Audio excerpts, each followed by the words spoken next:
You're watching Channel 13, KTRK-TV, Houston. Live at 5 with Melody Lawson and Alan Himberger.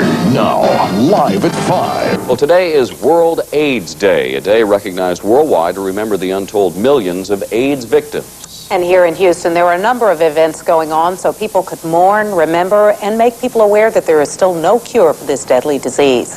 Reporter Elma Barrera reports on World AIDS Day in Houston. At the Contemporary Arts Museum, Eric Avery, physician and artist, held in HIV testing as a public performance to demystify HIV testing. He also exhibited his artwork, red and blue blood cells. The round balls that are hanging from the ceiling are pictures of the AIDS virus. Avery said he wants to force viewers to think about protecting their bodies from the virus.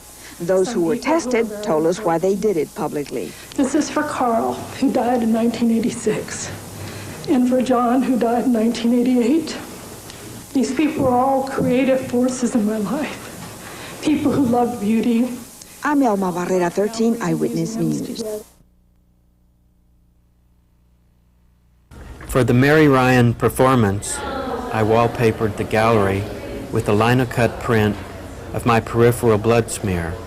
The spheres are round woodcuts of the HIV virus. 8 volunteers from the New York art community agreed to be tested.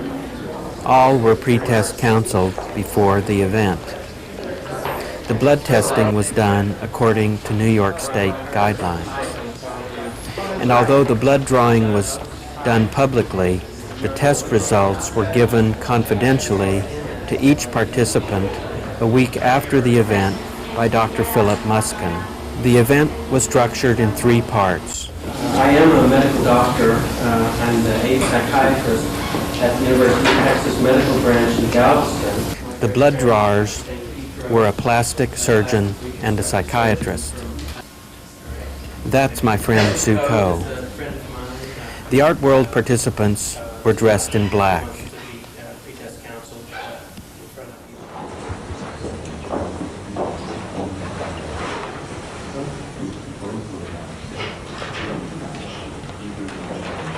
My friend Karen Feinberg worked the boundary between the 2 rooms.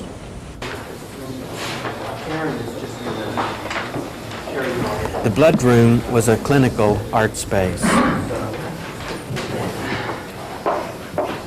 While blood was being drawn inside my room, I pre-test counseled an Irish artist in public. He was a member of ACT UP. He wanted to go through the risk factor assessment publicly for educational reasons. While the blood was being drawn, the public was invited to walk around and interact with the participants.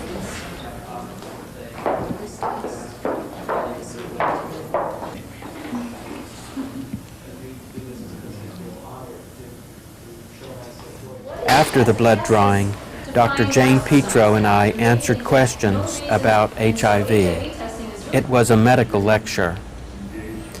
The participants were given an opportunity to explain why they were being tested publicly. At the conclusion of the clinical activity, we tried to ask if this was an art or medical event. I mean, that's what amazed me about sharing the question and answer. You get on the question now. They have you. That's Roberta Waddell and Mary Ryan. The event was a little too structured and stiff. When I did this the next time at the University of New Mexico, I just offered free blood testing at my exhibition opening.